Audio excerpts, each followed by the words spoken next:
The desert wind whipped against Clara's thin dress, carrying with it the sting of sand and the bitter taste of endings. She stood at the edge of the cliff, her bare toes curled over weathered rock, feeling the vast emptiness yawn beneath her. The sun was dying in the west, bleeding crimson across the Arizona sky, and she thought how fitting it was that her last sight would be of something else ending too. 23 years on this earth, and what did she have to show for it? Nothing but the clothes on her back, if you could call the torn calico dress clothes anymore, and a reputation so ruined that even the saloon girls crossed the street when they saw her coming. The good women of Silver Creek had made sure of that. Clara closed her eyes, swaying slightly as another gust tried to push her back from the edge. But there was nowhere to go back to. The boarding house had turned her out 3 days ago when she couldn't pay Mrs. Henderson had stood in the doorway, arms crossed, lips pursed like she'd sucked on a lemon, declaring loud enough for half the town to hear that she didn't harbor fallen women. Fallen, that's what they called her now. All because she'd loved a man who promised her the world and left her with nothing but shame growing in her belly. And when the baby came too early, too small, too blue to take even one breath in this harsh world, they said it was God's judgment on her sin. The church ladies whispered that she was cursed. Bad luck, they said, followed women like her. First her parents, dead from fever when she was barely 15. Then her brother, crushed under a wagon wheel at the mine. Then James, who'd sworn he'd marry her, disappearing one night with the contents of the general store's cash box and leaving her to face the consequences alone. And finally, her baby girl, who'd never even had a name. She'd tried to make it honest after that, tried taking in washing, but nobody wanted their clothes touched by her hands. Tried working at the hotel, but the owner's wife said she'd scare away decent customers.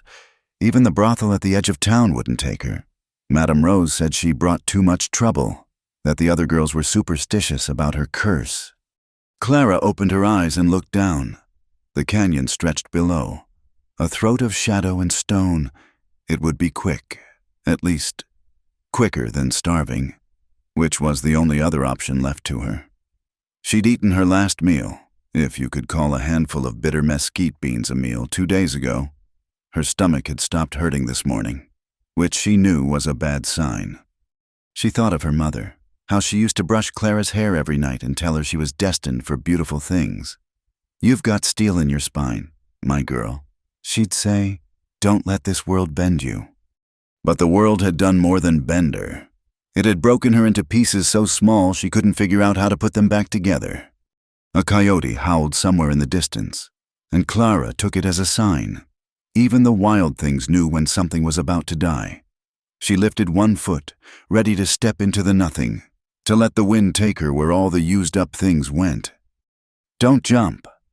The voice came from behind her, deep and steady as bedrock. Clara's foot hovered over the void, her body swaying dangerously. She didn't turn around. If it was the sheriff, come to run her out of the county, he was too late. If it was one of the good Christians of Silver Creek, come to gawk at the fallen woman's final fall, they could save their prayers. "Ain't your business, mister," she said, her voice hoarse from thirst and disuse.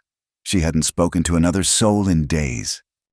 "Maybe not," the man agreed, and she heard boots on stone, slow and careful. "But I'd take it as a personal favor if you'd step back from that edge." "Why?" The word came out as barely more than a whisper.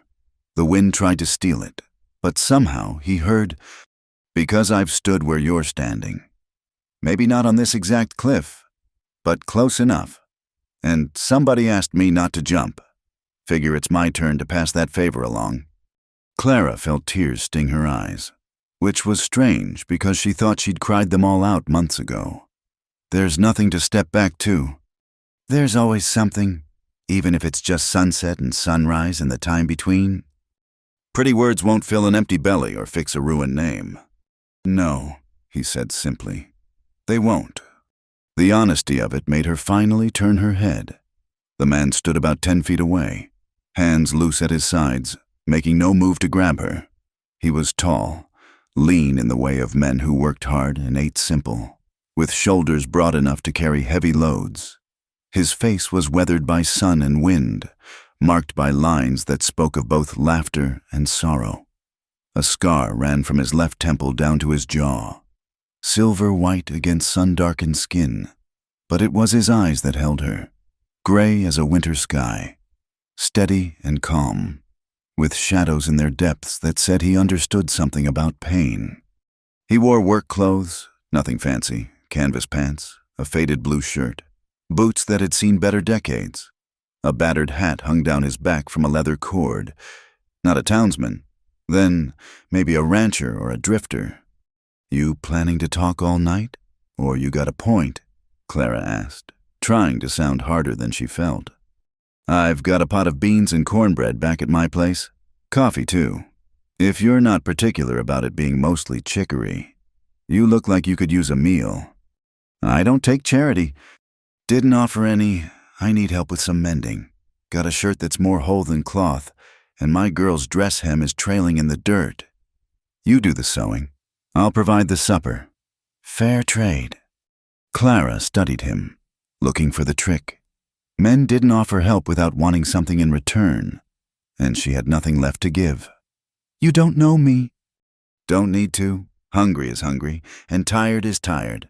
Rest of it's just details." She laughed, a sound like breaking glass. "The rest of it's everything. I'm Clara Mitchell, the cursed woman, the fallen woman, the one who—" She couldn't finish. The wind gusted again, and she swayed. In 2 quick strides he was there, his hand closing around her upper arm. Not grabbing, not pulling, just steadying. His palm was warm through the thin fabric of her sleeve, calloused from work. "I'm Samuel Carson," he said quietly. "Widower, father to a 6-year-old girl who asks too many questions. Man who's buried more folks than he cares to count. And right now, I'm just someone offering supper to someone who needs it." This close, she could see that his eyes weren't just gray. There were flecks of blue in them, like sky breaking through storm clouds. There was no judgment in them, no pity, no calculation, just a steady patience, like he'd wait there all night if that's what it took. "Your girl," Clara said, her voice catching. "She won't want someone like me in her house." "My girl wants someone who can teach her to braid her hair proper. I've been trying for 2 years, and it still looks like a bird's nest. She informed me yesterday that I'm hopeless at girl things." Despite everything, Clara felt the corner of her mouth twitch. "Most men are. See, you're already qualified for the job." His grip on her arm gentled. "Come on, step back. Whatever you're looking for at the bottom of that canyon, it'll still be there tomorrow if you change your mind. But supper won't keep." The sun had slipped lower while they talked, painting the rocks around them in shades of rust and gold. In the growing shadows, the cliff edge looked less like escape and more like just another kind of trap. Clara let him guide her back. 1 step, then 2, until her feet were on solid ground. Her legs shook, and she realized how weak she'd become. When had she gotten so thin that a man's hand could wrap clear around her arm? Samuel didn't let go until she was well away from the edge. Then he stepped back, giving her space, and pulled a canteen from his belt. "Water first," he said, offering it to her. "Slow sips." The water was warm and tasted of metal, but it was the best thing she'd ever tasted. She wanted to gulp it down, but he was right. Her stomach cramped after just a few sips. "When's the last time you ate?" he asked. "Day before yesterday. Maybe the day before that. Gets fuzzy." He nodded like this didn't surprise him. "My place is about a mile east. You feel up to walking, or should we rest a spell?" Clara looked back at the cliff, then at this stranger who'd appeared like something out of a fever dream. Nothing about this made sense. In her experience, the world didn't send saviors. It sent more pain. "Why?" she asked again. This time he understood she wasn't asking about the meal. He was quiet for a long moment, looking out at the painted desert. And when he spoke, his voice carried the weight of old grief. "Because 3 years ago, I stood on a riverbank with stones in my pockets, ready to follow my wife into whatever comes after. A traveling preacher found me. Ornery old coot named Josiah. He didn't preach at me, didn't tell me about God's plan or any such nonsense. Just sat there on the bank and shared his tobacco and told me about all the sunrises he'd seen in his 60 years of living. Said it'd be a shame to miss tomorrow's, since each one was different. Did it help? Not at first, but I went home to my girl that night instead of into the river, and the next night, and the one after. Some days that's all we get, just choosing to go home one more time. Clara felt tears sliding down her cheeks, cutting tracks through the dust. I don't have a home to go to. Tonight you do. It ain't much, just a cabin that needs fixing and a little girl who needs braiding. But it's warm and dry. And there's food. He picked up a small pack she hadn't noticed before and slung it over his shoulder. Ready? She wasn't. She might never be ready for whatever came next. But the alternative was behind her, that yawning mouth of stone and shadow. And she found she wasn't quite ready for that either. All right, she said, and took the first shaky step away from the edge. They walked in silence as the desert cooled around them, Samuel leading the way along a path that seemed invisible to Clara's eyes. He moved with the sure steps of a man who knew this land, who had walked these trails in darkness and light. She followed, concentrating on putting one foot in front of the other, fighting the dizziness that came in waves. The sun had nearly disappeared when they crested a small rise, and Clara saw the cabin nestled in a hollow below. It wasn't much to look at, rough-hewn logs chinked with mud, a stone chimney leaning slightly to the left, a porch that sagged in the middle, but smoke rose from the chimney, and warm light spilled from the windows like honey. "Papa!" A small figure burst from the door, running toward them with the fearless speed of childhood. "Papa, you're late! I made the cornbread myself and only burned the bottom a little bit." The girl skidded to a stop when she noticed Clara, her eyes going wide. She was maybe 6 years old, all knees and elbows, with dark hair that was indeed arranged in what could generously be called an attempt at braids. Wisps stuck out at odd angles, and one braid was significantly higher than the other. "Rose," Samuel said gently. "We have a guest for supper. This is Miss Clara. Clara, this is my daughter, Rose." Rose studied Clara with the frank curiosity of children, taking in the torn dress, the dusty feet, the hollow cheeks. Clara waited for the child to retreat, to hide behind her father's legs the way children did when confronted with something frightening. Instead, Rose stepped forward and held out her hand. "How do you do, Miss Clara? Did you come from town? I haven't been to town in ever so long. Papa says the people there aren't very nice. But I think he's wrong. Some of them must be nice. Don't you think?" Clara stared at the small, outstretched hand, unable to remember the last time someone had offered to shake hands with her like she was a real person. Slowly, carefully, she took the child's hand in hers. "How do you do, Rose?" she managed. I think you might be right about some of them being nice."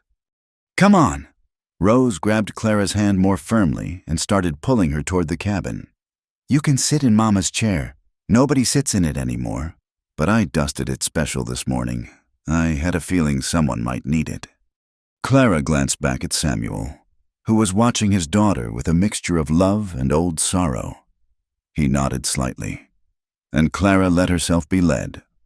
The inside of the cabin was simple but clean. One large room served as kitchen and living space, with a ladder leading to what must be a loft above. A smaller door probably led to a bedroom. Everything was worn but well tended, the floor swept, the dishes clean and stacked on rough shelves, a quilt folded neat on the back of a rocking chair. Rose guided Clara to a chair at the table, then bustled about with the self-importance of a child playing hostess. The cornbread's still warm. Well, warmish. And Papa made beans with salt pork. And there's preserves that Mrs. Hawthorne gave us for helping with her fence. Do you like plum preserves? I think they're the best preserves. Except for strawberry. But we don't have strawberry. Rose, Samuel said quietly as he entered, hanging his hat on a peg by the door. Let Miss Clara catch her breath. Oh. Rose's face fell slightly. I'm sorry. Papa says I talk too much when I'm excited. It's all right, Clara said, surprising herself by meaning it. I like plum preserves.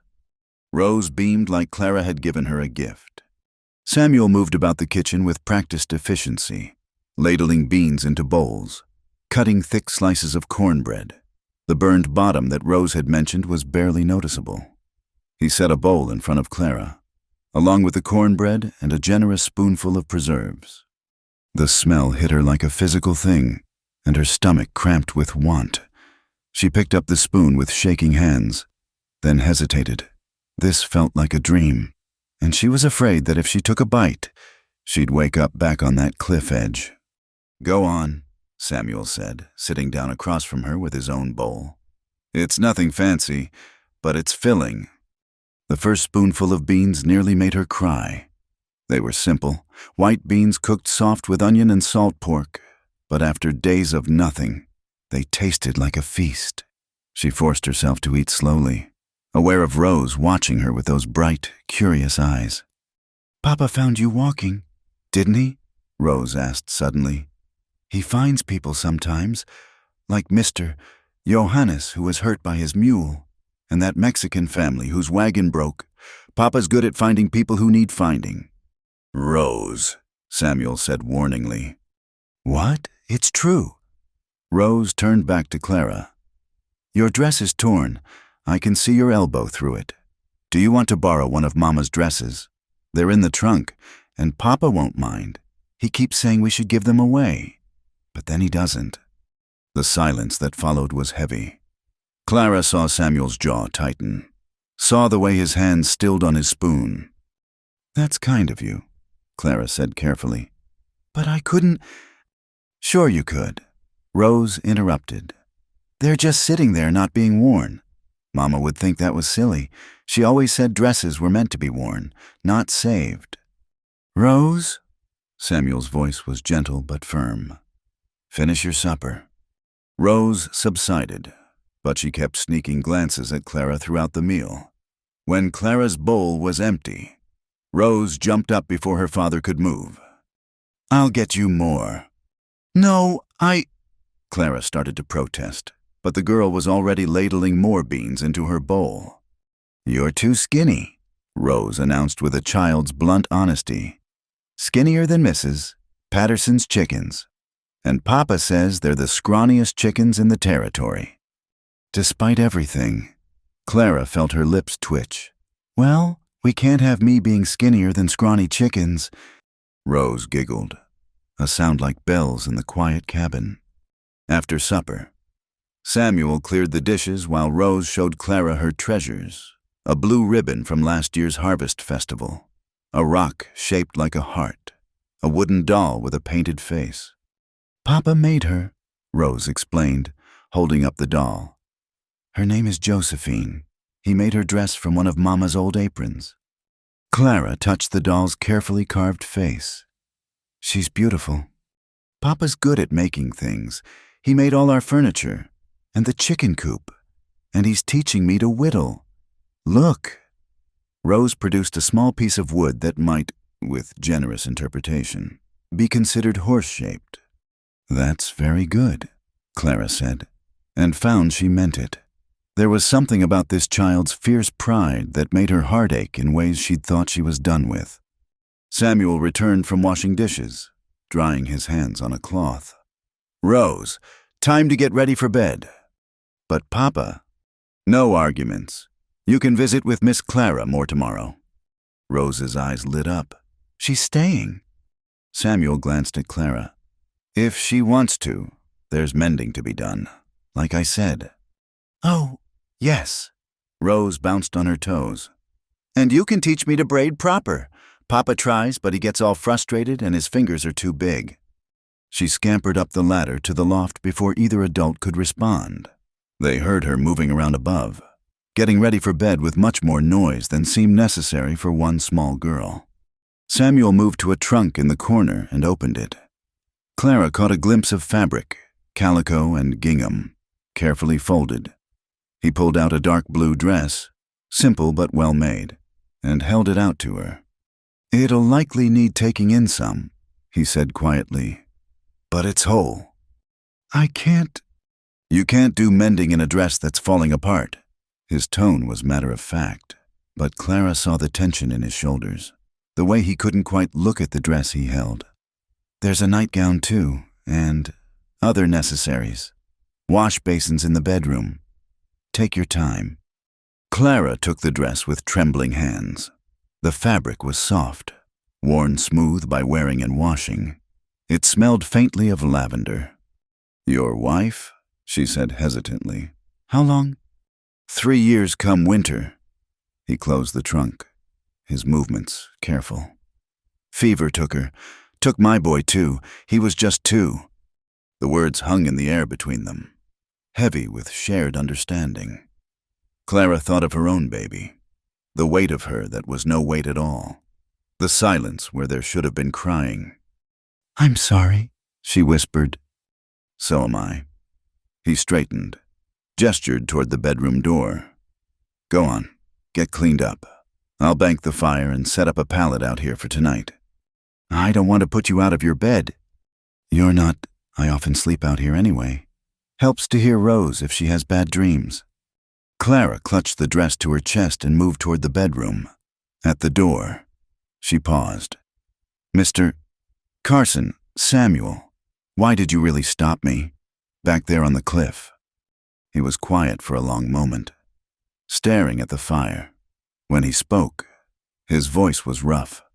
"Because I know what it's like to think the world's got no place for you, to feel like you're walking around with pieces missing that won't ever grow back.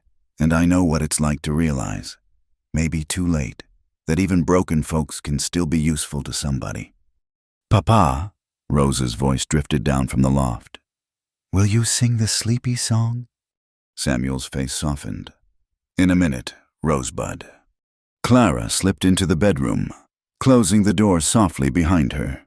The room was small, neat, with a bed covered in another handmade quilt, a washstand, a small mirror. She caught sight of herself and quickly looked away. The woman in the mirror was a stranger, hollow-eyed, sharp-boned, old beyond her years. She washed carefully, savoring the feeling of water on her skin, then slipped into the nightgown. It hung loose on her thin frame, but it was clean and whole.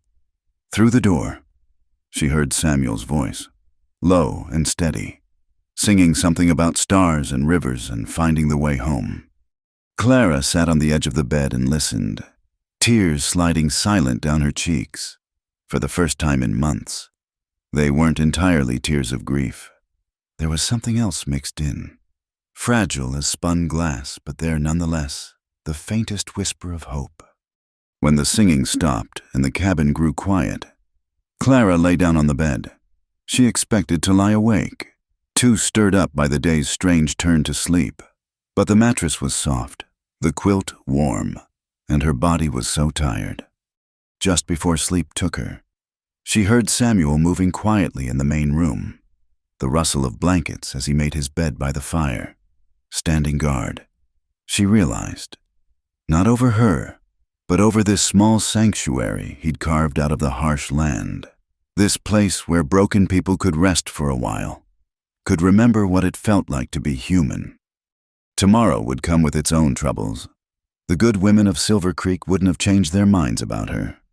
She still had no money, no family, no place in the world. But tonight, she had a full belly and a warm bed and the sound of a child's peaceful breathing above. For now, it was enough. For now, she could stop falling. Clara woke to the sound of quiet humming and the smell of coffee. For a moment, she lay still, disoriented by the softness beneath her and the absence of hunger's sharp edge. Then memory flooded back. The cliff, the man with steady gray eyes, the little girl with lopsided braids. Through the bedroom door, she could hear Rose chattering. And then we can show her the hen house. And maybe she'll help gather eggs because Bessie always pecks me, but maybe she won't peck Miss Clara and— Let the woman sleep.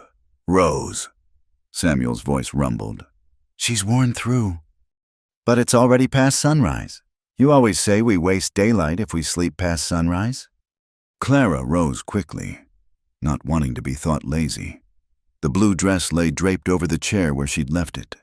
In the morning light, she could see it had been well loved, tiny repairs at the seams, a patch near the hem so carefully done it was almost invisible. Some woman had taken pride in this dress, had mended it with patient hands. She dressed hurriedly, her fingers fumbling with buttons she wasn't used to.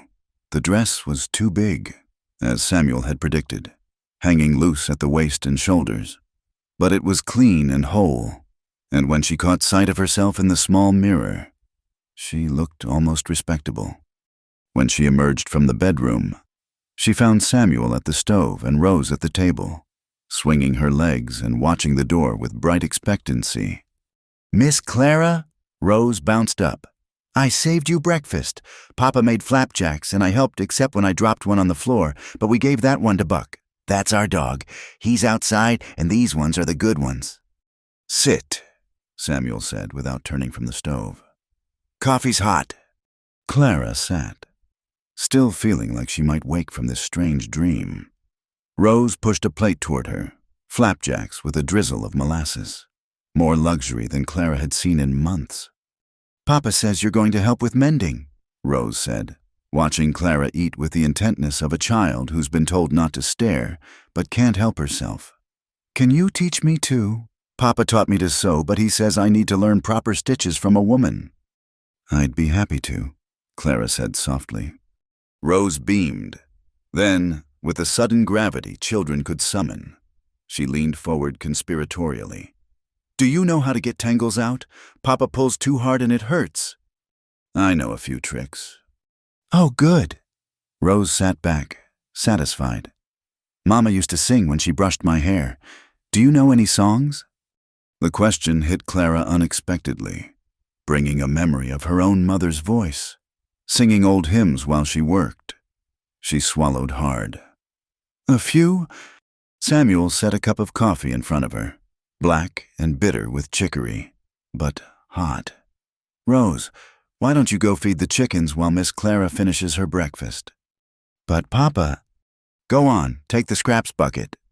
Rose sighed dramatically but obeyed, pausing at the door. "Don't go anywhere. Miss Clara, promise." Clara's throat tightened. "I promise." When the door closed behind Rose, Samuel sat down across from Clara, in the morning light. She could see him more clearly than she had the night before.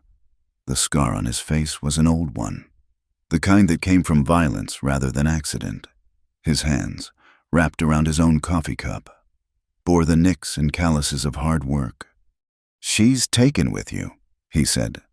"She's a sweet child." "She's lonely." He said it simply, without self-pity. "Hasn't had another woman to talk to since Martha died. I do my best, but—" He gestured at his large hands. "Some things need a gentler touch." Clara understood he was explaining Rose's attachment, making sure she knew it wasn't personal. The child was starved for female company, would have latched onto anyone in skirts. "The mending," she said, needing to establish the boundaries of this arrangement. "How much is there?" Samuel rose and went to a basket in the corner, bringing it to the table. It was full, shirts with torn seams, socks with holes, a small dress with a ripped hem, trousers with worn knees. "Been piling up," he admitted. "I can do rough repairs, but proper mending." He shrugged. Clara pulled out the small dress, examining the tear. "This won't take long. The hem just needs—" She stopped, realizing she had no needle or thread. Samuel was already moving, pulling a sewing box from a shelf. It was a woman's sewing box, painted with flowers now faded and chipped. Inside, everything was neat. Needles in a paper packet, thread wound on wooden spools, a pair of small scissors, even a silver thimble. Clara touched the contents gently, feeling like an intruder. These were Martha's things, carefully preserved. She was particular about her sewing, Samuel said quietly.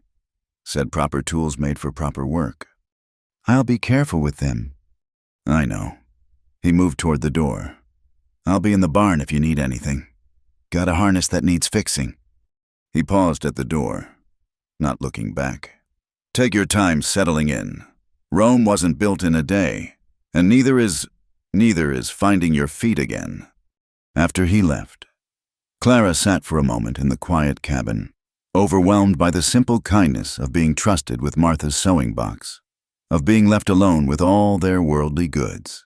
She could rob them blind, she realized, take what she could carry and disappear.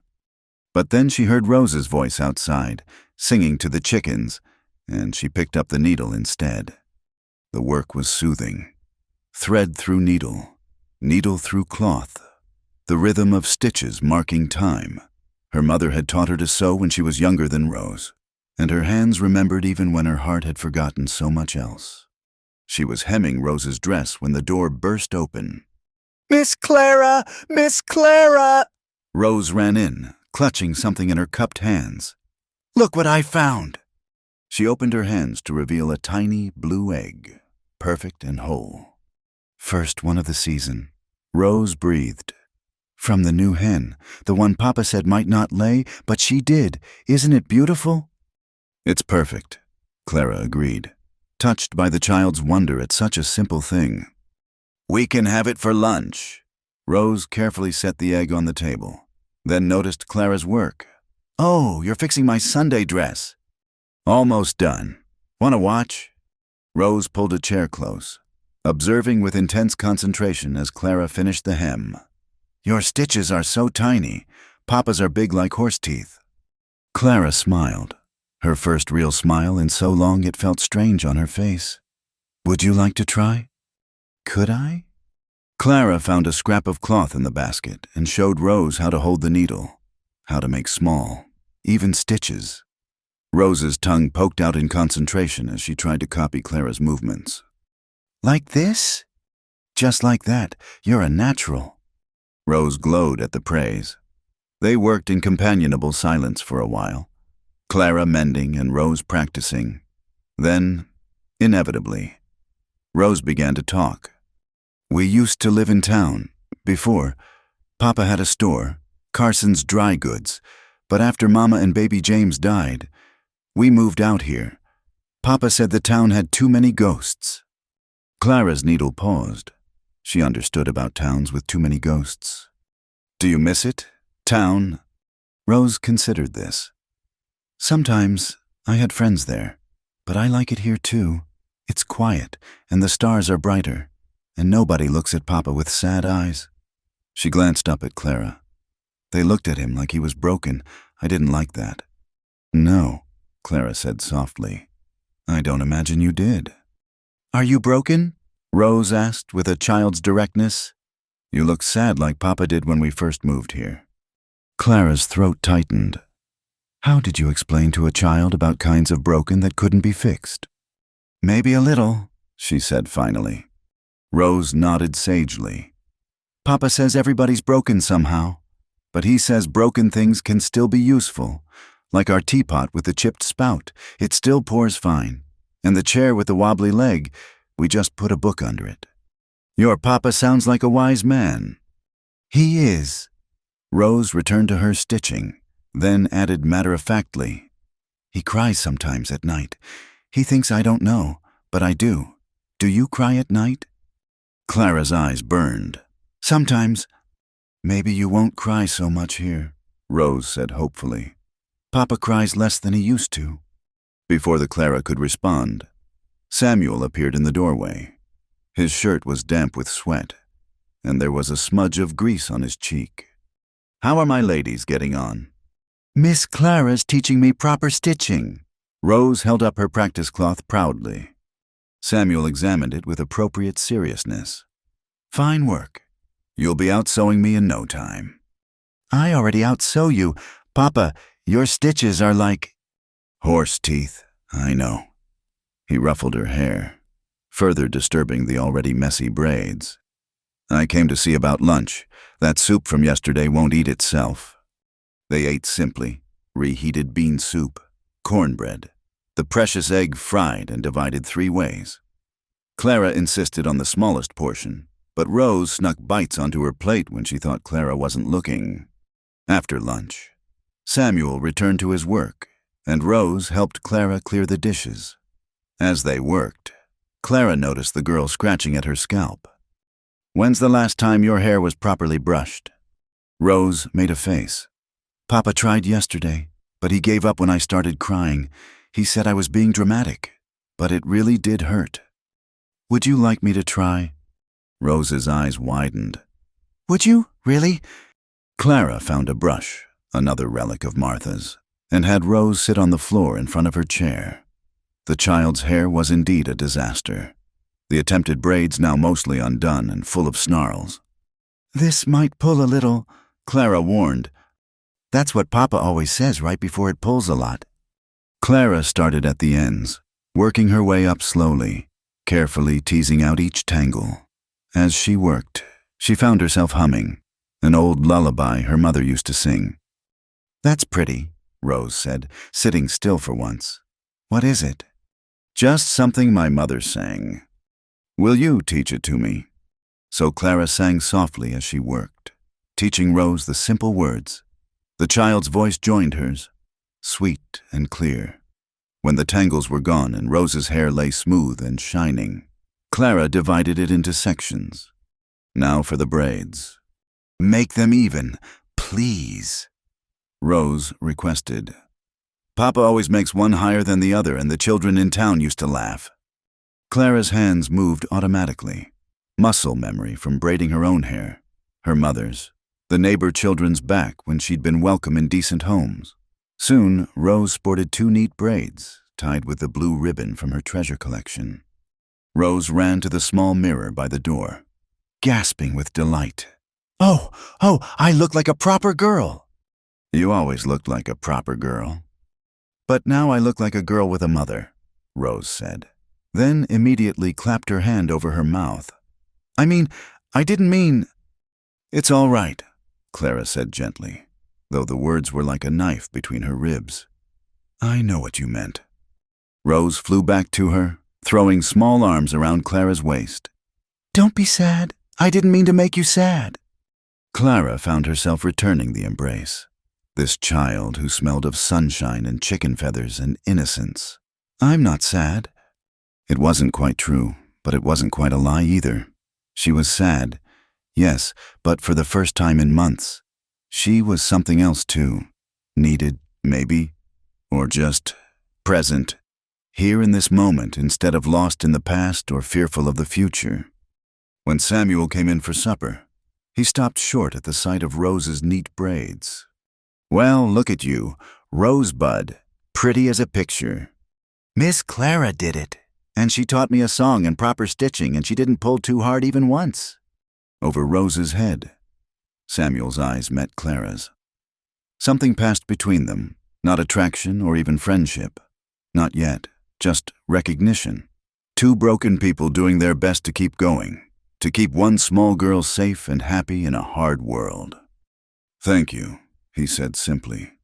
Clara nodded, unable to speak past the tightness in her throat, because she understood now what he'd really done when he pulled her back from that cliff. He hadn't just saved her life. He'd given her a reason to want to save it herself. This child with her eager questions and tangled hair. This man with his quiet grief and patient hands.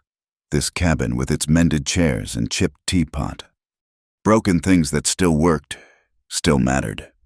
That night, as Clara lay in bed listening to Samuel's low voice singing Rose to sleep, she found herself thinking not of the cliff, but of tomorrow. Of more mending to do, more braids to plait, more meals to share. It wasn't happiness, not yet, but it was a beginning. The days began to take on a rhythm, like a song Clara was slowly learning. Wake with the sun, help with breakfast, send Rose to gather eggs while she cleaned up. Then the daily work, always something needing doing on a homestead carved from wild land. At first, Clara stuck to what she knew: mending, cooking, keeping house. But as her strength returned with regular meals, she found herself wanting to do more. The first time she asked Samuel to teach her to split wood, he looked at her like she'd grown a second head. "That's not women's work," he said carefully, not unkind but clearly puzzled. "Neither is starving," Clara replied. "I need to earn my keep." He studied her for a long moment, then handed her the axe. "Keep your feet spread. Let the weight of the axe do the work, and for God's sake, don't chop your foot off. Rose would never forgive me." The axe was heavier than she expected, and her first swings were wild, barely marking the wood. Samuel didn't laugh, didn't take the axe back. He just adjusted her grip, showed her how to read the grain of the wood, where to strike for a clean split. By the end of that first lesson, her hands were blistered and her arms shook, but she'd split half a dozen logs. Rose, who'd been watching from the porch, clapped like Clara had performed a miracle. "You're strong," the girl exclaimed. "Papa said you were too skinny to be strong, but you proved him wrong." "Rose," Samuel warned, but Clara saw his mouth twitch. "I'm too skinny," Clara said, examining her blistered palms with a strange sense of satisfaction. "But I'm working on it." As the days passed, she did work on it. The good food and hard work began to fill out her hollow cheeks, put strength back in her arms. She learned to milk their temperamental cow, Clementine, who kicked at everyone but seemed to tolerate Clara. She learned to patch the holes in the chicken coop where foxes tried to dig through, to haul water from the well without sloshing half of it on the ground, to bank the fire just right so it would last through the night. Some things she already knew, but had to relearn with hands that had grown soft during her time in town trying to be respectable. Her mother had raised her to be capable, to work hard. But those skills had atrophied during the months when she'd tried to fit into a world that ultimately rejected her. "You take to this natural," Samuel observed one evening, watching her wrestle with a particularly stubborn knot in the clothesline she was repairing. "I was raised on a farm," Clara said, finally working the knot loose. "Before—" She trailed off, not wanting to darken the peaceful evening with her history. "Before doesn't matter much out here," Samuel said quietly. "Only today and tomorrow." But some nights, the before crept in anyway. Clara would wake from dreams of her baby, so small, so still, and have to bite her knuckles to keep from crying out. On those nights, she'd lie awake listening to the unfamiliar sounds of the desert, reminding herself where she was. Safe, useful, needed. One morning, about 2 weeks after her arrival, Clara was hanging laundry when she heard hoofbeats approaching. Her stomach clenched. Visitors meant questions, meant the outside world intruding on this fragile piece she'd found. Samuel emerged from the barn, wiping his hands on a rag. His face was calm, but Clara saw the wariness in his eyes. The rider was a woman, middle-aged and stern-faced, sitting her horse like she was born to it. Clara recognized the type, a rancher's wife, probably come to size up the scandal. "Mrs. Hawthorne," Samuel said evenly. "Good morning." "Samuel." The woman's eyes went straight to Clara, taking in everything from her borrowed dress to her work-roughened hands. "This the woman folks are talking about?" Clara's cheeks burned, but she forced herself to stand straight, to not hide behind the laundry. "This is Miss Mitchell," Samuel said. "She's helping with the household while she gets back on her feet. Clara, this is Mrs. Hawthorne. She has the ranch to the south." "Mrs. Hawthorne dismounted with surprising grace. Up close, Clara could see the lines around her eyes, the gray threading through her brown hair. This was a woman who'd spent her life under the harsh sun, who'd survived whatever the frontier threw at her. "Miss Mitchell," she said, and Clara couldn't read her tone. "You're the one caused such a stir in town." Clara lifted her chin. "I am—" "Mrs." Hawthorne looked her up and down again, then turned to Samuel. "Where's that girl of yours?" "Feeding the chickens," Samuel said, still wary. "Good." I brought her those hair ribbons she was admiring at the store last month. Figured it was time she had something pretty. She pulled a small package from her saddlebag, then paused. You know what you're doing, Samuel? People are talking. People always talk, Samuel said mildly. Doesn't make them right. Mrs. Hawthorne snorted. That's true enough. She turned back to Clara.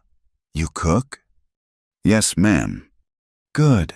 I'll be needing help with the harvest feast come fall. All the women pitch in. She said it like it was decided. Like Clara would still be here come fall.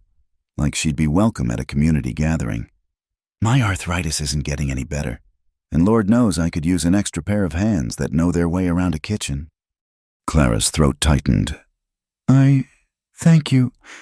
Don't thank me yet. It's hard work. But there was something almost like approval in the older woman's eyes. You look better than the stories made out. Folks in town do like their drama. Papa says gossip is for people with too much time and not enough work. Rose piped up, appearing around the corner of the house with perfect timing. Mrs. Hawthorne's stern face cracked into a smile. Your papa's right, little one. Come here, I've got something for you. As Rose exclaimed over the ribbons, red and yellow and green, Mrs. Hawthorne mounted her horse again. She looked down at Clara one more time. My husband broke his arm once. We hired a man to help with the ranch work. Half the county had us married off within a week. The old fool and I already having been married 20 years. She gathered her reins. What I'm saying is, people will talk regardless. Might as well give them something worthwhile to talk about. After she left, Clara stood frozen, trying to process what had just happened. Had she been accepted? Or at least given a chance? She likes you, Samuel said. How can you tell? She invited you to help with the harvest feast. That's as good as a public declaration that you're respectable folk. He paused. Well, respectable enough for frontier folk, which is a different standard than town folk. Thank the Lord.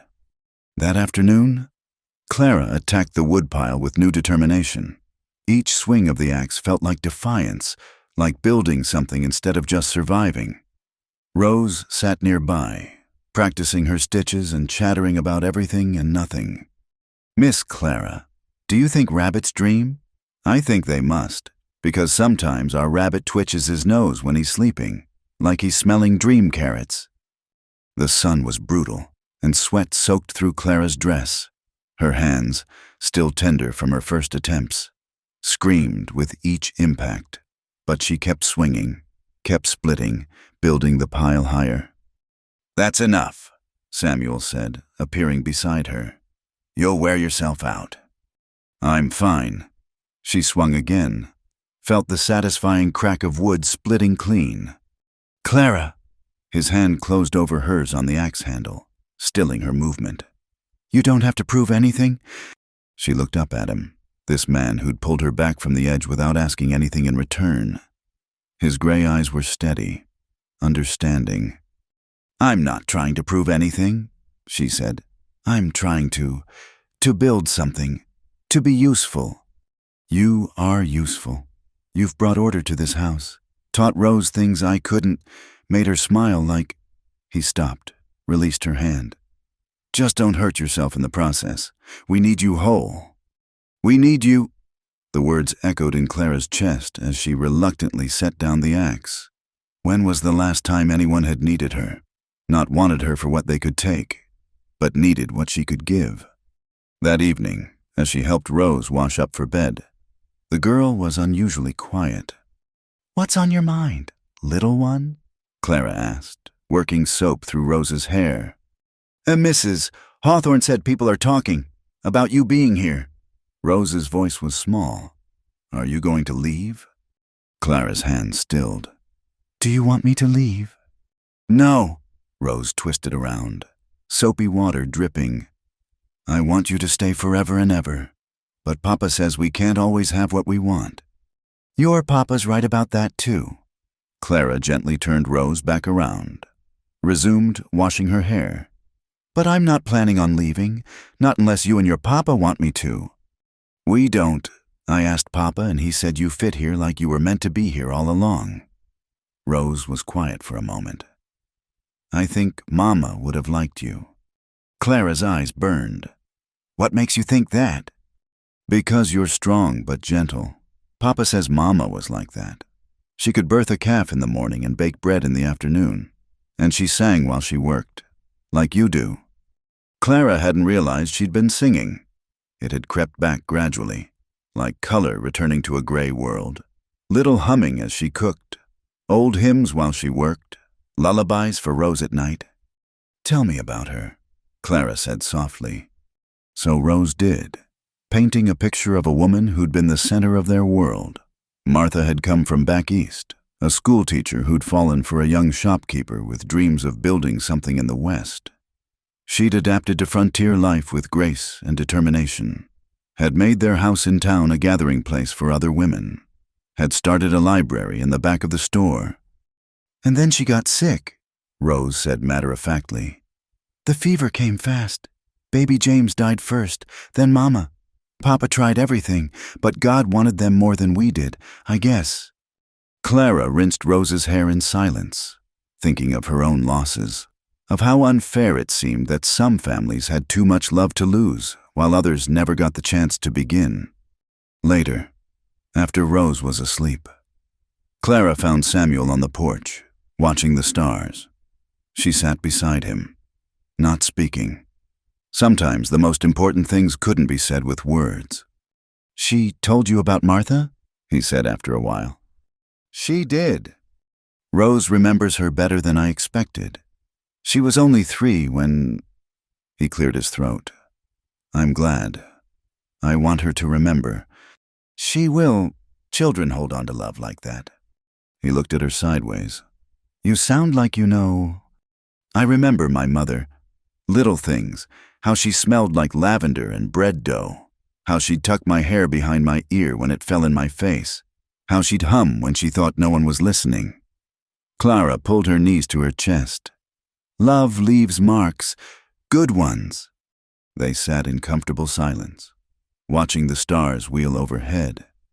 Out here, miles from town, the sky was vast and brilliant, making her feel small but not insignificant, just part of something larger. I'm glad you stayed, Samuel said quietly. So am I. And she was, despite the hard work, the uncertain future, the weight of her past. She was glad, here in this simple cabin with this grieving man and his bright-spirited daughter. She'd found something she'd thought was lost forever. Not healing, not yet. The wounds were still too fresh, the losses too profound, but the possibility of it, the hope that maybe, someday, she could build a life that was more than just surviving. The woodpile grew higher each day, split by her own hands, proof that she could create instead of just endure, proof that broken things could still be strong. The storm came on a Tuesday night, thunder rolling across the desert like wagon wheels on hard ground. Clara woke to the sound of rain hammering the roof and Rose's frightened cry from the loft. Papa, Papa! Clara heard Samuel's feet hit the floor in the main room, heard him climbing the ladder. I'm here, Rosebud. Just a storm. Through the thin walls, Clara listened to him soothing his daughter, his voice patient despite being woken from sleep. She pulled the quilt up to her chin, remembering other storms, other nights when she'd been the one afraid and alone. The next morning dawned clear and clean. The desert transformed. Clara stepped outside to find the world washed new. The usual dust settled, wildflowers already beginning to unfurl in response to the rare moisture. Makes you believe in second chances, doesn't it? Samuel said, coming up beside her with his coffee. Clara breathed in the rain-sweetened air. It does. They stood there for a moment, watching the sun paint the wet rocks gold and crimson. Then Samuel cleared his throat. I've been meaning to talk to you about something. Clara's stomach clenched. Here it was, the polite request to move on. She'd gotten too comfortable, forgotten this was temporary. There's a box under my bed. Samuel continued, not looking at her. Martha's things, personal things. I haven't been able to go through them. But they're doing no good sitting there. And you need—" He gestured vaguely at her borrowed dress. Samuel, I couldn't— "You could and you should." Martha was practical. She'd hate knowing her belongings were gathering dust when someone could use them. He took a sip of coffee, still studying the horizon. "I'm not ready to see them yet, but if you could go through them, take what you need. Maybe pack the rest away proper. I'd be grateful." Clara's throat tightened. "Are you sure?" "I'm sure." He turned toward the barn. "I'll be working on the fence line today. That storm washed out a section." After breakfast, with Rose occupied feeding her rabbit, Clara knelt beside Samuel's bed and pulled out the box. It was cedar, lovingly carved with flowers and vines. Inside, wrapped in tissue paper, was a life interrupted. There were dresses, more than Clara expected, 2 for everyday wear, 1 in brown wool for winter, and 1 that made her breath catch. It was blue silk, simple but elegant, the kind of dress a woman wore to church socials and harvest dances. Beneath the dresses were undergarments, handkerchiefs embroidered with MC, a pair of good leather shoes that looked barely worn. At the bottom of the box, wrapped separately, were the most personal items: a silver brush and mirror set, a small leather journal, a daguerreotype in a brass frame, a young couple, the woman seated, the man standing behind her with his hand on her shoulder. Martha had been pretty, with dark hair and a gentle smile. Samuel looked younger, unscarred, almost boyish in his happiness.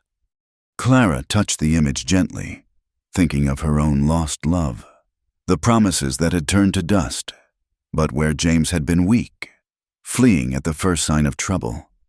Samuel had stayed, had buried his wife and child, had kept going for Rose, had built this life from the ashes of his loss. She found one more thing at the very bottom: a baby's christening gown, impossibly small, yellowed with age. Her hands shook as she lifted it, remembering another gown she'd sewn with such hope, never worn. "That was mine." Clara startled. Rose stood in the doorway, her expression solemn. "I'm sorry," Clara said quickly. "I didn't mean to pry—" "It's okay. Papa showed it to me once, said Mama made it for me, and then for baby James. And maybe someday—" Rose trailed off, then came to sit beside Clara.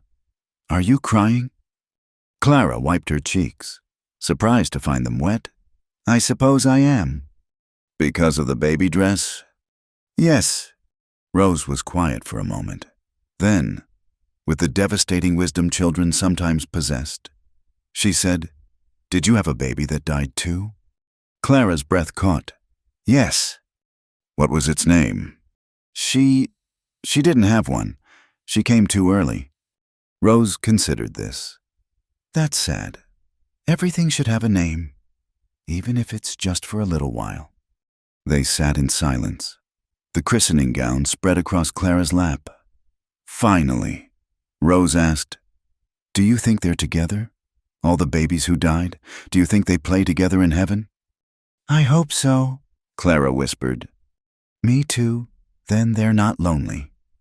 Rose patted Clara's hand with her small one. "And we're not lonely either, because we have each other." Clara pulled the child close, breathing in her sun-warmed hair. How did you explain to a 6-year-old that it wasn't that simple? That loneliness could eat you hollow even in a room full of people? That sometimes having each other just meant more to lose? But maybe Rose was right in her simplicity. Maybe it really was that basic, choosing connection over isolation, choosing to risk the pain for the chance at something good. "Will you help me?" Clara asked. "To go through these things?" Rose nodded eagerly. Together they sorted through Martha's belongings, Rose chattering about memories attached to certain items. This dress was for church, that one for working in the garden. These ribbons were from the fair where Papa won the shooting contest. This bonnet had a bee land on it once, and Mama laughed so hard she cried. Clara kept what fit and what was practical: 2 everyday dresses, the winter wool, undergarments, the good shoes, the blue silk she wrapped carefully and put back. "You're not keeping the pretty dress?" Rose asked. "It's too fine for everyday wear." "But what about for special days? Like the harvest dance? Mrs. Hawthorne said you're helping with the feast. And there's always dancing after." Clara couldn't imagine dancing, couldn't imagine celebrating, but she didn't want to dim Rose's enthusiasm. So she just smiled and redirected her attention to the journal. "Should we read this?" Rose shook her head firmly. "That's Mama's private thoughts. Papa said everyone needs a place for their secret feelings." So they wrapped the journal back up, along with the daguerreotype, the christening gown, and the few things Clara couldn't use. As they worked, Clara found herself talking about her own mother, sharing little memories she'd kept locked away. "She sounds nice," Rose said when Clara described how her mother would make up stories about the stars. "I wish I could have met her." "She would have loved you," Clara said, meaning it. Her mother had always been drawn to bright, curious children. When Samuel returned that evening, dirty and tired from wrestling with fence posts, the box was neatly packed and stored back under the bed. Clara wore one of Martha's everyday dresses, a green calico that fit better than the blue, and had Rose's hair in braids adorned with Martha's ribbons. He paused in the doorway, something flickering across his face too quickly to read. "Supper's ready," Clara said quietly, "and Rose has something to show you." Rose bounded over with her sampler, showing off the neat row of stitches she'd completed. As Samuel admired her work, Clara busied herself at the stove, giving him time to adjust to seeing his wife's dress on another woman. They ate quietly that night, even Rose subdued. But it wasn't uncomfortable, just thoughtful, like they were all settling into a new understanding of how this arrangement would work. After Rose was in bed, Clara found Samuel on the porch again. She'd brought coffee, and he accepted it with a nod of thanks. "The green suits you," he said after a while. "Thank you for letting me—" "No." His voice was firm. "No more thank yous between us. We're past that." Clara sipped her coffee, tasting the bitter chicory. "What are we then?" Samuel was quiet for so long she thought he wouldn't answer. When he did, his voice was thoughtful. "Survivors, I suppose. Two people doing their best to build something from what's left." "Rose showed me the christening gown," Clara said softly. His knuckles whitened on his cup. "Did she—" "She asked if I'd had a baby. I told her yes." "I'm sorry." "Don't be. It helped, talking to her. She sees things so clearly sometimes." Clara set her cup aside, wrapped her arms around her knees. "She asked if I thought all the babies who died played together in heaven." "What did you tell her?" "That I hoped so." Samuel nodded slowly. "Martha used to say something similar. Said heaven must be full of children's laughter, all the ones taken too soon making up for lost time." "Tell me about your son, about James." Samuel's breath shuddered out. He was perfect. 10 tiny fingers, 10 tiny toes, eyes like Martha's, dark and knowing. He'd grab my finger and hold on so tight, like he was afraid I'd disappear. His voice broke. Turns out I was the one who should have been afraid. Clara reached over and took his hand. His fingers were rough, calloused, twice the size of hers, but they trembled slightly as they closed around hers. "The fever came so fast," he continued. "One day he was laughing at Rose making faces. The next he was burning up. Martha was already sick, but she wouldn't let me take him. Held him till the end. Then she followed 2 days later, still calling his name. They sat there, hands linked, sharing the weight of losses too heavy to bear alone. Clara thought of her own daughter, born too soon, too small, how she'd held that tiny body, counting fingers and toes that would never grasp or walk. "What did you name her?" Samuel asked. "Your daughter?" Clara's throat closed. There wasn't time, and everyone said, they said not to get attached, that it was better to let her go unnamed." "Do you regret it?" "Every day." Samuel squeezed her hand. So name her now. What? Name her now. It's not too late. Rose was right. Everything should have a name. Clara's eyes burned. Could it be that simple? Could she give her daughter that dignity, even now? Grace, She whispered. her name was Grace. Grace, Samuel repeated. That's a good name, a strong name. They sat there as the stars came out. Two broken people holding onto each other in the darkness. Not romantic, not yet. Their wounds were still too raw for that. But something deeper, maybe. A recognition of shared sorrow, shared strength, shared determination to keep going despite it all. I should tell you, Samuel said eventually. Town folks will talk more now. Seeing you in Martha's dresses, they'll make assumptions. Let them, Clara said, surprising herself with her vehemence. I'm tired of caring what small-minded people think. That's my girl, Samuel said, then caught himself. I mean, I know what you meant. Clara squeezed his hand once more, then let go. We're building something here. You, me, Rose. I don't know what it is yet, but it's good. It's worth protecting. Yes, Samuel agreed. It is. The next morning, Clara woke with a strange feeling in her chest. It took her a moment to identify it. Purpose. For the first time in longer than she could remember, she had a reason to get up that went beyond mere survival. There was bread to bake, clothes to mend, a little girl to braid and teach. There was a man who needed help carrying his load, even if he was too proud to ask. There was a life to build from the pieces of other lives, a future to create from the ashes of the past. She rose and dressed in Martha's green calico, pinning her hair up neat in the small mirror. She saw not the desperate woman who'd stood on that cliff, but someone new, someone who'd been broken and was slowly, carefully, putting herself back together. Grace, her daughter's name was Grace. And maybe, Clara thought as she heard Rose's feet hit the floor above. That's what this was too, a different kind of grace, the kind that came not from forgetting the past, but from building something new alongside it. She stepped out of the bedroom to start the day, ready to work, ready to try, ready to see what could grow in this desert soil. The trip to town had been Samuel's idea. They needed supplies, flour, salt, coffee, fabric for new clothes for Rose, who seemed to grow an inch every week. Clara had tried to beg off, fear churning in her stomach at the thought of facing those judgmental eyes again. But Rose had pleaded, and Samuel had said quietly, "Can't hide forever." So here she was, sitting beside Samuel on the wagon seat, Rose chattering excitedly between them about everything she wanted to see and do in town. Clara wore Martha's brown dress, the most modest one, with her hair pinned severely back, as if respectability could be achieved through careful grooming. "Look!"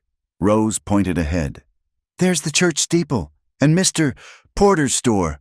Oh, and there's where Mrs. Anderson sells her pies." The familiar buildings of Silver Creek came into view, and Clara's hands clenched in her lap. The last time she'd been here, she'd been run out of the boarding house, desperate and starving. Now she returned, fed and clothed, but still marked by her past. Samuel must have sensed her tension. "Steady," he said quietly. "We go in, get what we need, go home. Simple as that." But it wasn't simple. The moment they pulled up outside Porter's general store, Clara felt the eyes. Women paused on the boardwalk to stare. Men loading supplies onto wagons stopped to watch. And the whispers started, spreading like wildfire through the Saturday morning crowd. Is that the Mitchell woman? Living in sin with Samuel Carson?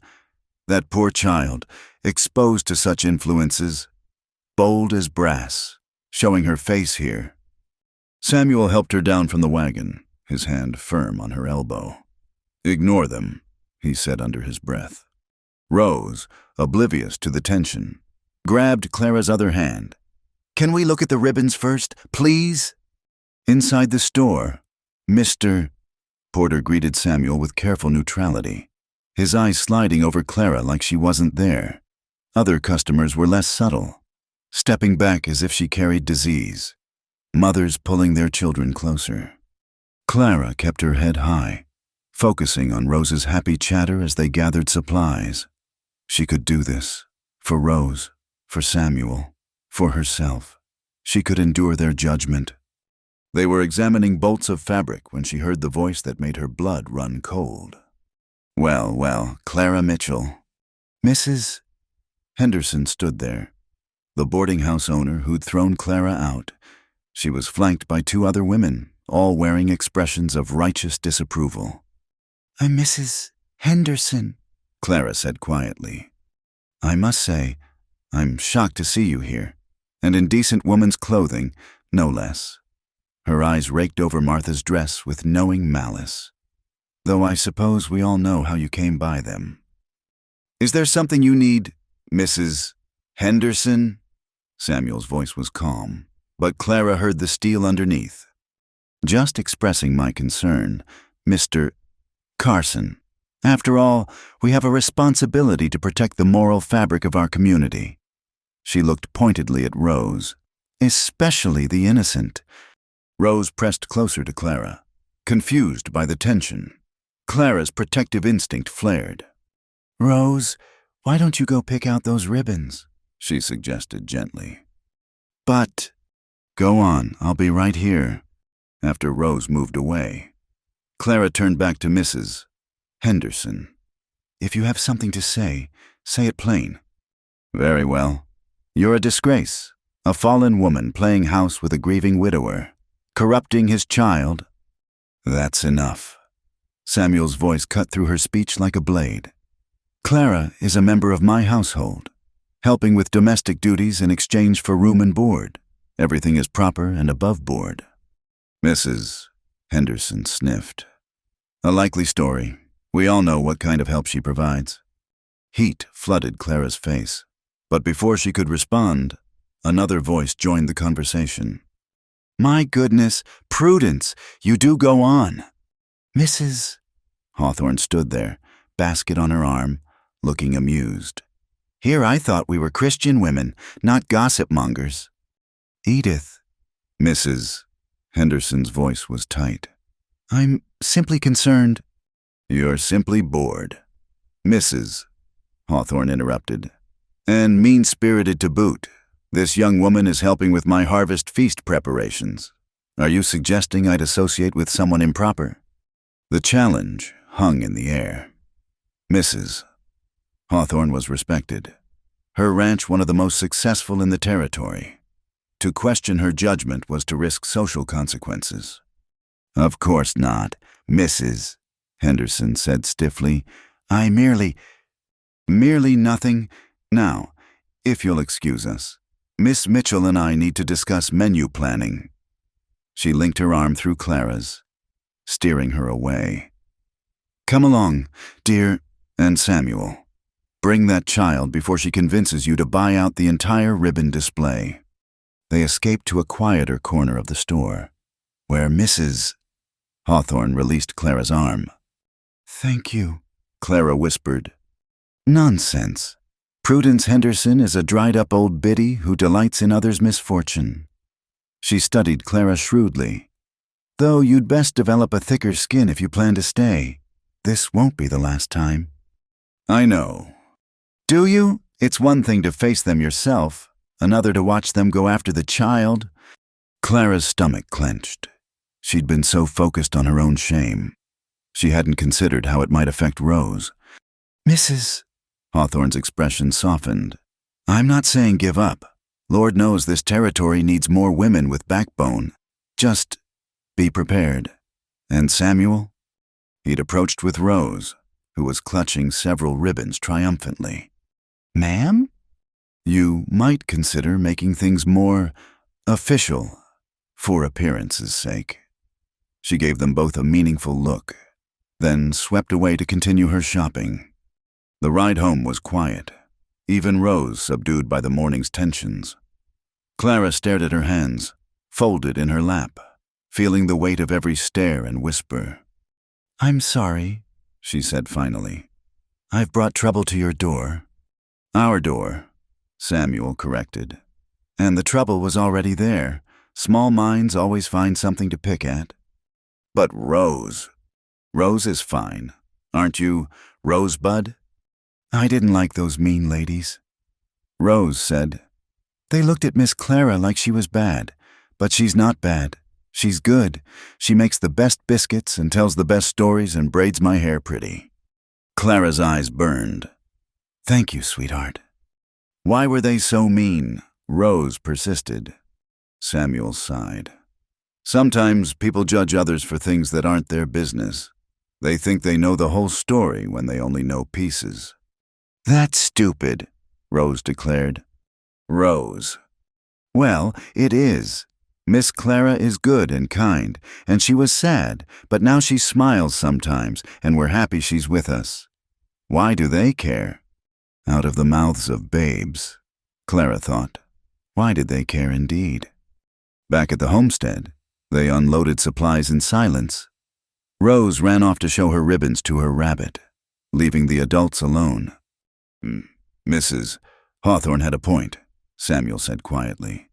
About making things official. Clara's heart stuttered. Samuel. Not that.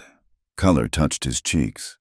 I mean, I could write up a proper employment contract, make it clear you're hired help, not anything else. Might quiet some tongues. And if it doesn't? He met her eyes. Then we deal with it, together. That evening, Clara found herself restless. The confrontation in town had stirred up all her old fears, all the shame she'd been trying to outrun. After supper, while Samuel helped Rose with her letters, she slipped outside. The desert stretched endlessly under the stars, vast and indifferent to human judgment. She walked without thinking, muscle memory guiding her feet over familiar ground. It wasn't until she saw the cliff edge ahead that she realized where she'd been heading. She stopped well back from the edge this time, sinking down onto a flat rock. The last time she'd been here, she'd wanted to disappear. Now she had dirt under her fingernails from helping Rose plant a garden. She had flour in her hair from teaching the girl to make pie crust. She had calluses from honest work and sun on her face from days spent outside instead of hiding in shame. She was still the woman who'd loved unwisely, who'd buried a baby without a name. Grace, she reminded herself.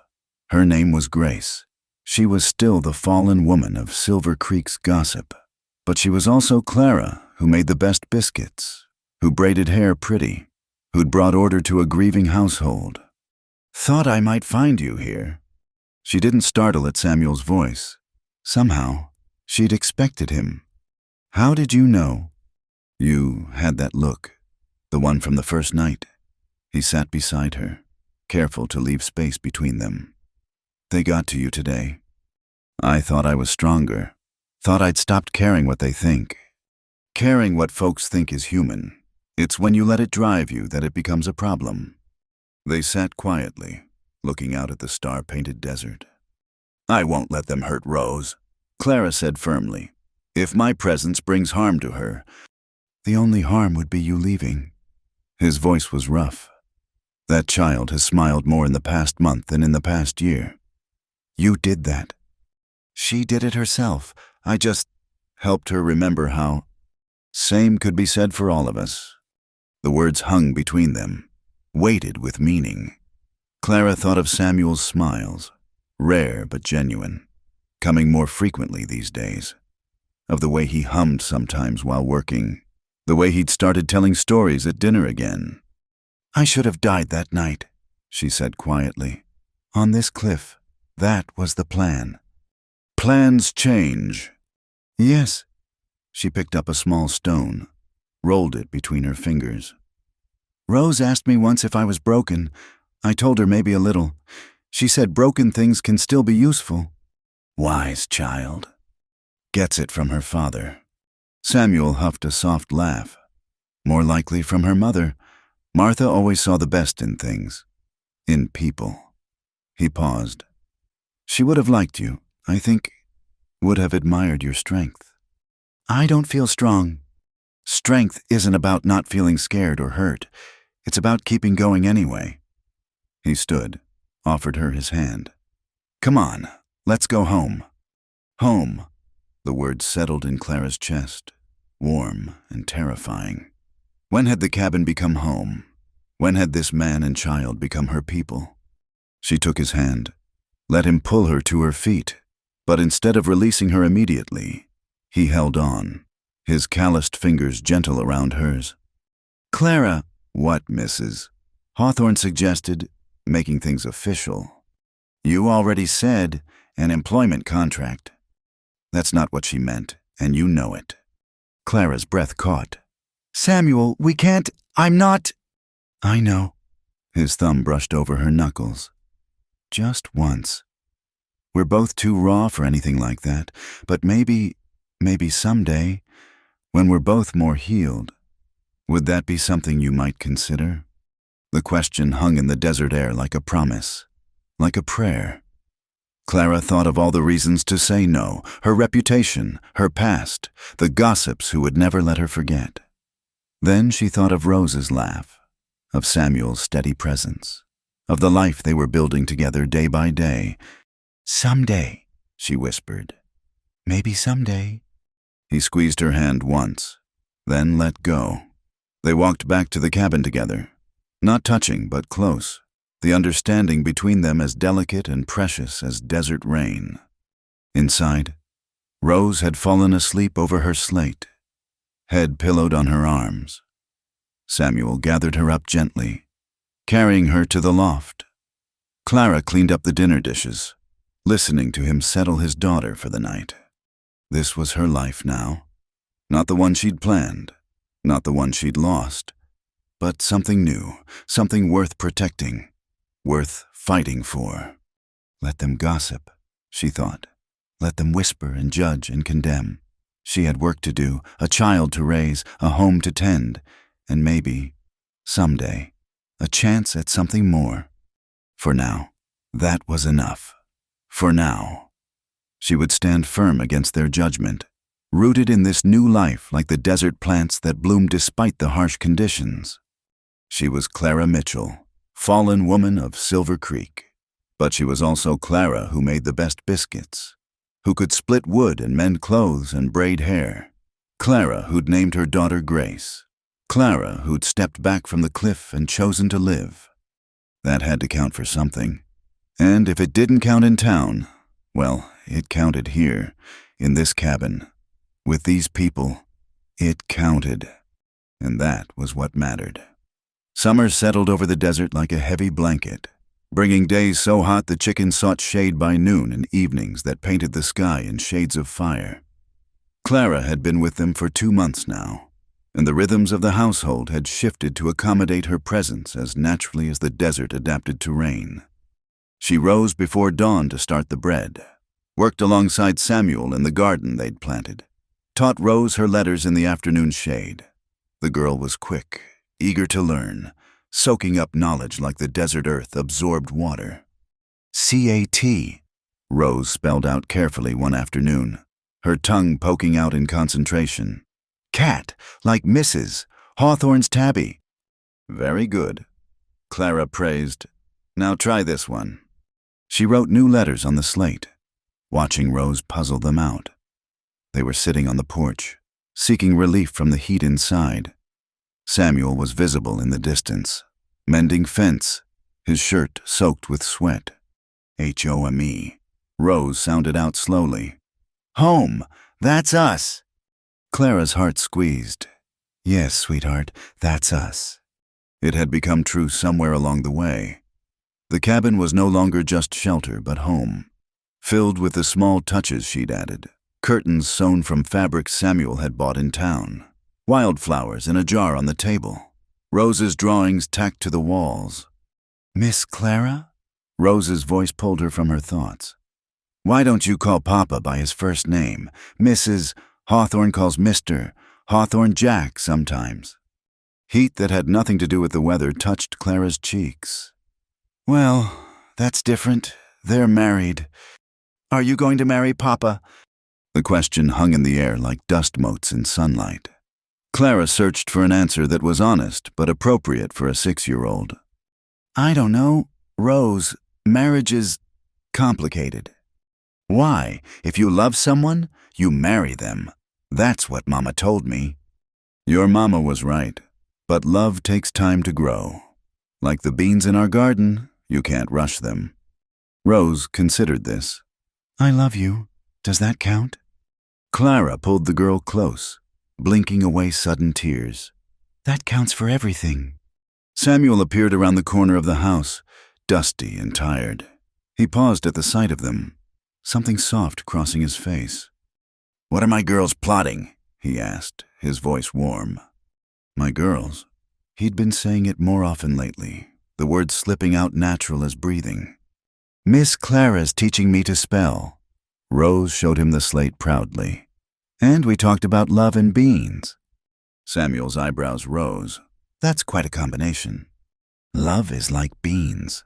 Rose explained seriously. You can't rush it. Clara felt her face flame as Samuel's eyes met hers over Rose's head. A smile tugged at his mouth. Wise words, he said. Speaking of beans, how's our garden faring in this heat? Grateful for the change of subject. Clara reported on their small plot. The beans were struggling, but the squash seemed to thrive. The herbs she'd planted near the kitchen door were fragrant in the evening air. As they discussed irrigation strategies, Clara felt the domesticity of the moment settle around her like a shawl. This was what she'd dreamed of once.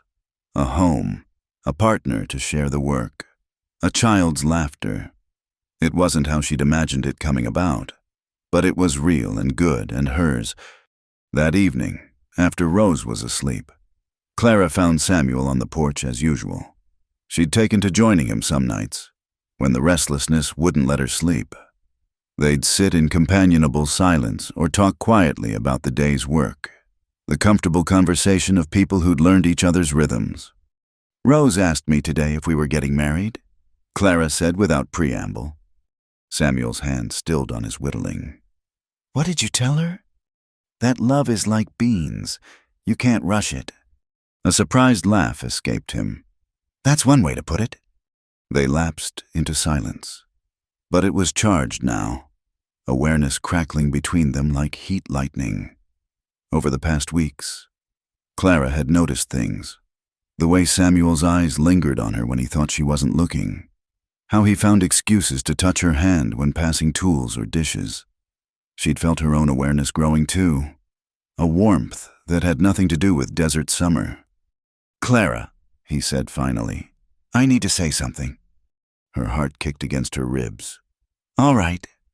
When I pulled you back from that cliff, I was just thinking about Rose. She needed a woman's influence, and you needed a place to heal. I didn't expect... He set down his whittling, ran a hand through his hair. I didn't expect to feel things again, didn't think I could. Samuel, let me finish, please. He turned to look at her, his gray eyes serious in the lantern light. I know we're both carrying hurt. I know what people say about you in town, and I know you think you're not worthy of something good. But Clara, you've brought life back to this place, to us, and I find myself thinking about things I'd sworn off thinking about. Clara's throat was tight. What kind of things? Future things. Spring planting and harvest dances and teaching Rose to read together, Christmas mornings and birthday cakes and...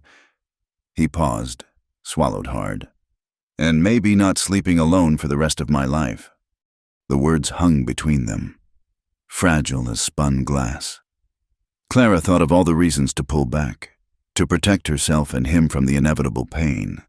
But stronger than fear was the longing for what he offered. Not just passion or security, but partnership, a shared life built on mutual respect, and slowly growing affection. I think about those things too, she admitted softly. But Samuel, I'm scared. Not of you, but of hoping again, of building something just to watch it crumble. I know. He reached over, took her hand in his. I'm scared too, but maybe that's all right. Maybe being scared together is better than being safe alone. Clara looked at their joined hands, his sun dark and work rough, hers smaller but equally calloused now. Working hands, building hands. The people in town. We'll talk regardless. Let them. His thumb brushed over her knuckles. I'm more interested in what we think, what we want. What do you want? Time, he said simply. Time to court you proper.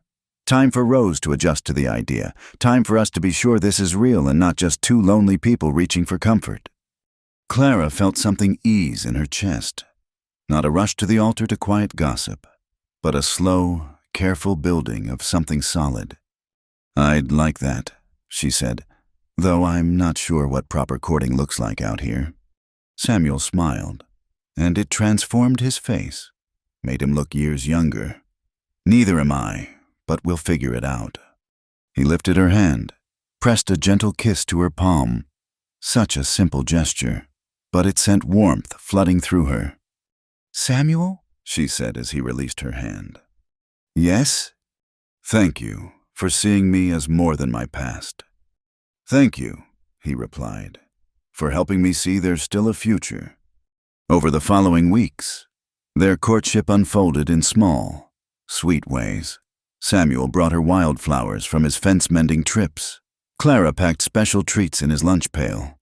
They lingered over coffee in the mornings, fingers brushing as they passed the sugar. In the evenings, they sat closer on the porch, sometimes Clara's head resting on his shoulder as they watched the stars. Rose observed it all with delighted interest, offering her own contributions to the courtship. Papa needs to give you presents, she announced one morning. That's what men do when they're courting. Samuel looked amused. Is that so? And where did you learn about courting, Miss? Mrs. Hawthorne told me when I asked why you and Miss Clara make silly faces at each other. Clara choked on her coffee while Samuel turned red. We don't make silly faces, he protested. Yes, you do. Like this. Rose demonstrated a love-struck expression that was painfully accurate. Despite the embarrassment, Clara treasured these moments. The easy teasing, the shared laughter, the sense of family they were building. It wasn't the family she'd once imagined, but it was real and present and healing her in ways she hadn't expected. One evening, as she was putting Rose to bed, the girl asked, When you marry Papa, can I call you Mama? Clara's hand stilled in Rose's hair. Would you want to? I think so. I loved my first Mama, and I'll always remember her. But you're my now Mama, aren't you? The one who takes care of me and teaches me things and loves me? Oh, sweetheart. Clara gathered Rose close, tears threatening. I do love you, so very much. Then it settled, Rose said with 6-year-old certainty. When you marry Papa, you'll be Mama, but not until you marry him. She added seriously, that would be presumptuous. Clara bit back a laugh at the big word carefully pronounced. Where did you learn presumptuous? Papa used it when I asked if I could have pie for breakfast. He has lots of big words. Later, when Clara reported this conversation to Samuel, he looked struck. She wants to call you Mama? When we marry, not if. Clara felt bold saying it, but Rose's certainty had infected her. Apparently, it settled in her mind. And in yours. Clara met his eyes steadily. It's getting there. He crossed to her then, cupped her face in his hands with infinite gentleness. Clara Mitchell, you are the strongest, bravest, most beautiful woman I know. And when you're ready, truly ready, I want to make you my wife. But there's no rush. We've got time. Time, she agreed, and lifted her face for his kiss. It was sweet and careful, tinged with promise and patience both. When they parted, Clara felt something slot into place in her chest. Not completion, she'd learned she didn't need another person to be complete, but complement, maybe. Two broken people choosing to build something whole. That night, she lay in bed thinking about the future Samuel had painted. Spring planting and harvest dances, Christmas mornings and birthday cakes, a life measured in seasons and celebrations, in small daily joys and shared work. Once, She'd stood on a cliff ready to jump, convinced she had nothing left to offer the world. Now she had dirt under her nails from their garden, flour in her hair from baking bread, a child's kiss on her cheek, and a good man's patient love slowly unfolding. She thought of her mother's words. "You've got steel in your spine. My girl, don't let this world bend you." She'd bent. Oh, how she'd bent, nearly to breaking, but she hadn't broken. And now, slowly, carefully, she was learning to stand straight again. Not the same as before. She'd never be that innocent girl again, but perhaps stronger for the bending, like metal tempered in fire. Tomorrow would bring its own challenges. There would be more trips to town, more whispers and judgment. There would be hard days when the past pressed close, when grief ambushed them all. But there would also be Rose's laughter, Samuel's steady presence, the satisfaction of hard work and the sweetness of small joys. It was enough, more than enough. It was a life worth living, worth fighting for, worth staying on the right side of the cliff's edge to see how it all unfolded. Clara smiled in the darkness, hearing Samuel's footsteps as he made his nighttime rounds, checking locks and banking the fire. Soon, not yet, but soon, those footsteps wouldn't fade toward the main room, but would come to her. Soon. The empty place beside her would be filled, and she wouldn't wake alone from dreams of babies who never breathed. But for now, this was perfect, this slow, careful dance toward each other, this building of trust and affection and hope. Love like beans, as Rose had said, taking its time to grow, setting down deep roots that would sustain them through whatever storms might come. Outside, a coyote called to the moon, and the desert wind whispered secrets to the stars. Inside, Clara Mitchell, soon to be Carson, when the time was right, closed her eyes and slept peacefully, dreaming not of cliffs and endings, but of gardens and beginnings and love growing steady and strong under the desert sun. The trouble started with a letter. Clara found it nailed to their gatepost one morning when she went to collect eggs, the paper already curling in the desert heat. Her name was scrawled across it in unfamiliar handwriting. With trembling fingers, she unfolded it. "Leave town or face the consequences. Silver Creek has no place for fallen women who corrupt decent families." No signature, but Clara recognized the sentiment. The whispers in town had grown louder lately, especially after she'd been seen walking with Samuel and Rose after church last Sunday, her hand tucked in the crook of his arm like a proper couple. She crushed the letter in her fist, then smoothed it out again. Samuel should see this. They'd agreed. No secrets between them. Not anymore. She found him in the barn, teaching Rose how to curry the horses. The sight of them. Rose standing on a crate to reach. Samuel's patient hands guiding hers made her heart ache with love and fear in equal measure. "Papa, look. Buttercup likes it when I brush her neck. Gentle strokes. Rosebud. That's it." Samuel glanced up, saw Clara's face, and his smile faded. "Rose, why don't you go gather the eggs? Miss Clara and I need to talk." "But I want to finish." "Go on. You can brush Buttercup more this afternoon." After Rose scampered off, Samuel crossed to Clara. "What is it?"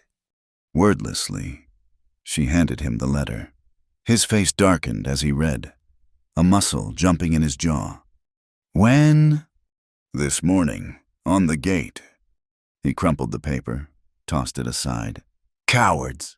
Won't even sign their names to their poison." "Samuel, maybe I should—" "Don't!" His voice was sharp, then softer. "Don't even think about leaving.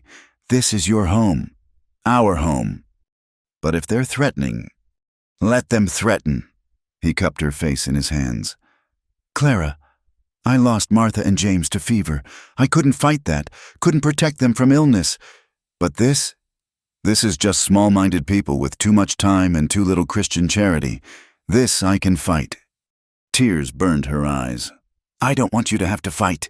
You and Rose deserve peace." "We deserve you," he said firmly, "and we're keeping you." But the letter was just the beginning. Over the next days, little acts of malice accumulated. Their fence was cut, letting the chickens scatter. Someone left a pile of manure at their gate. Worse were the encounters in town, women pulling their children away when Clara passed, men making crude gestures when Samuel's back was turned. The breaking point came on a Saturday afternoon. They'd gone to town for supplies, Clara insisting she wouldn't be driven into hiding. While Samuel loaded the wagon, Clara took Rose to look at hair ribbons in Porter's store. They were examining a pretty yellow ribbon when Clara heard the voices. Absolutely scandalous. That poor child, forced to live with her father's whore. Clara's blood turned to ice. She recognized Mrs. Henderson's voice, pitched to Carrie. And he parades her around like a decent woman. Martha must be rolling in her grave. Please, ladies. That was Mr. Porter. Uncomfortable. There are children present. Yes, there are. Mrs. Henderson said coldly. That's precisely the problem. Rose had gone very still beside Clara, the yellow ribbon forgotten in her hand. Her face was confused, hurt. Miss Clara, she whispered. What's a... Come on, sweetheart. Clara took Rose's hand, abandoning their purchases. Let's find your papa. But Mrs. Henderson stepped into their path. Behind her stood two other women, faces hard with righteous anger. How dare you, Mrs. Henderson hissed. How dare you corrupt this innocent child with your presence? Please move, Clara said quietly. We're leaving. Oh, you'll leave all right. Leave town, leave the territory if you know what's good for you. Is there a problem here? Samuel's voice cut through the tension. He stood in the doorway, and Clara had never seen him look so dangerous. Controlled but coiled tight, ready to defend his family. The problem, Mrs. Henderson said, is the scarlet woman you've installed in your home. It's indecent, ungodly, and none of your business. Samuel moved to Clara's side, his hand firm on her back. Rose, take Miss Clara's hand. Samuel Carson, your poor wife. My wife, Samuel said, his voice deadly quiet, was a woman of compassion and kindness. She would be ashamed to see such cruelty done in the name of righteousness. Now move aside. They swept past the shocked women, but Clara felt their stares burning into her back. Rose was crying silently, confused and frightened. The ride home was tense, Samuel's knuckles white on the reins. That night, after Rose was in bed, Clara made her decision. I have to go, she said, standing by the fireplace, bag already half packed. You saw Rose's face today. I won't have her hurt because of me. Samuel was on his feet immediately. Clara, no! She asked me what that word meant, that horrible word. Tears coursed down Clara's cheeks. How do I explain that to a 6-year-old? How do I tell her that people think that they believe I'm corrupting her? By telling her the truth, that people are wrong sometimes. That judgment without mercy isn't Christian. He crossed to her, tried to take her hands, but she pulled away. I thought I was stronger, thought I could bear it, but seeing Rose's face today, she pressed her palms to her eyes. I can't be the reason she suffers. You're the reason she smiles, Samuel said desperately. You're the reason she sings again, learns her letters, knows how to braid her hair. You're the reason I remember what hope feels like. Samuel, no, listen to me. He caught her shoulders, gentle but firm. I know what it's like to run from pain. After Martha died, I wanted to disappear, to follow her into whatever came next. But I stayed for Rose, and then you came. And suddenly I wasn't just surviving anymore. I was living. We were living. At what cost? Clara's voice broke. Your reputation. Rose's innocence. My reputation? Samuel laughed, but it was bitter. Clara, I was the man who let his wife and baby die. You think I care what those vultures say about me? You couldn't help that. Neither could you help what happened to you. His hands gentled on her shoulders. We've both been judged for things beyond our control. But this, us, our family, this is our choice. And I choose you. Rose chooses you. Please, Clara, choose us. She was sobbing now, ugly tears that shook her whole body. Samuel pulled her against his chest, held her while she cried out months of pain and shame and fear. I was so alone, she gasped against his shirt. So alone. And then you found me, and I thought maybe, but they're right, aren't they? I'm ruined, used up, not fit for decent people. Stop! His voice was fierce. You're the most decent person I know. You love without condition, work without complaint, give without counting the cost. If that's not decent, then I don't want any part of their definition. He pulled back, cupped her tear-stained face. Clara Mitchell, I love you. Not despite your past, but because of how you've survived it, because of the woman it's made you, strong and compassionate and brave. I don't feel brave. Brave isn't about not feeling scared. It's about staying anyway. He rested his forehead against hers. Stay. Clara, please stay. Papa?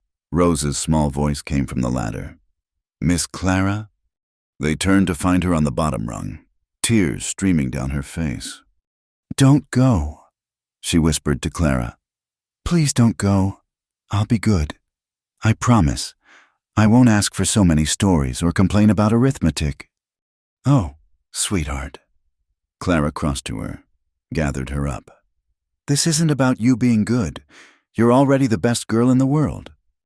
Then why are you leaving?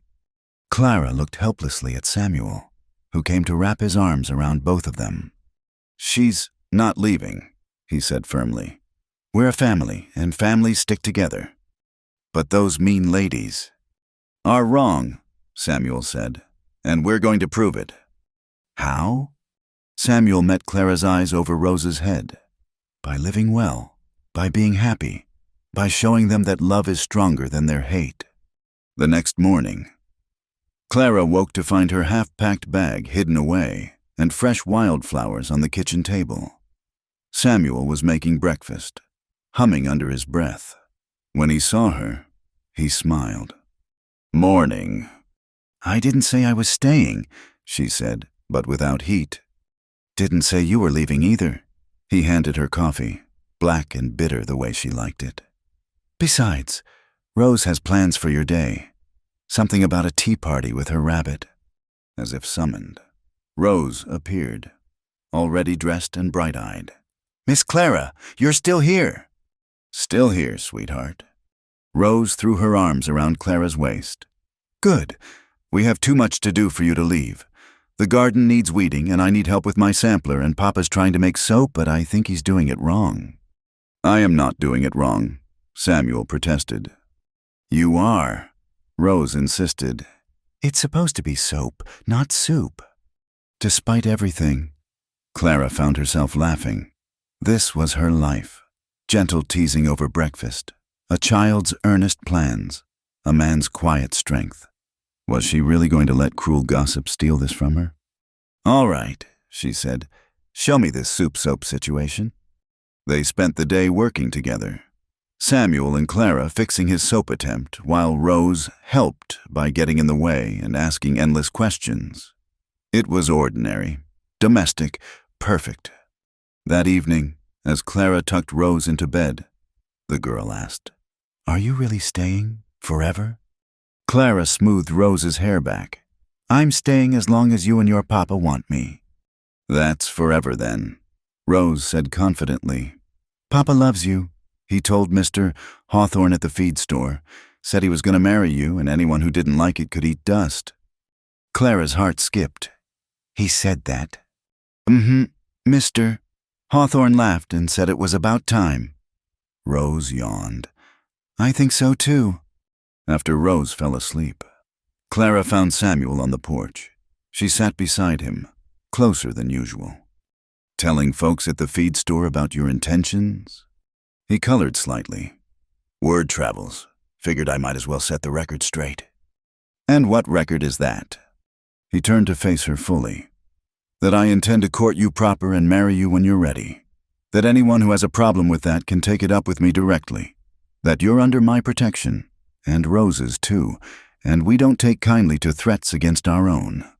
"Samuel Carson," Clara said softly, "are you proposing?" "I'm proposing to propose," he said. "When the time's right, when you're ready. But I want the whole territory to know my intentions are honorable." Clara thought of the letter, the threats, the cruel words. Then she thought of this man who'd chosen her, this child who loved her, this life they were building together. "Let them talk," she said, echoing his earlier words. "We know the truth." "And what's that?" She leaned against his shoulder, felt his arm come around her. "That two broken people can make something whole, that love grows in unlikely places, that sometimes the best families are the ones you choose."